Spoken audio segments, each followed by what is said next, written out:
ඔබතුමාගේ ශුද්ධ සුවිශේෂයෙන් උපුටාගත් කොටසකි. සමිදානනී ඔබ වහන්සේට මහිමය වේවා.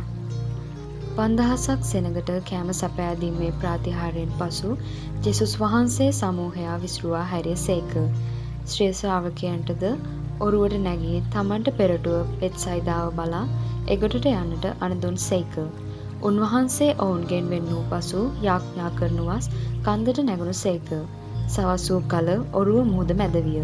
උන්වහන්සේ තනිව ගොඩ සිටිසේක. සුළඟ ඔවුන්ට විරුද්ධව හැමූ බැවින් ඔවුන් ඔරු පැදීමෙන් වෙහෙසුණු දුටු උන්වහන්සේ රෑ 4 වැනි යාමයේ පමණේදී මුහුද පිට ඇවිදිමින්ම ඔවුන් වෙත අවුත් ඔවුන් පසු කර යන්නට යන විලාසයක් පෙන්වූසේක. ඔවුහු උන්වහන්සේ මුහුද පිට ඇවිදුණු දැක ඒ අවතාරකැයි සිතා බියෙන් මොර ගැසූහ. සියල්ලෝම උන්වහන්සේ දැක බිය වූහ.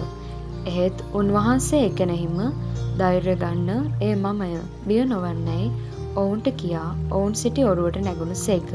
සුළඟ නැවතිනි. ඔවුහු විස්මයෙන් විස්මයට පත් වූහ. ඔවුන්ගේ මනස අඳුරු වී තිබුණි.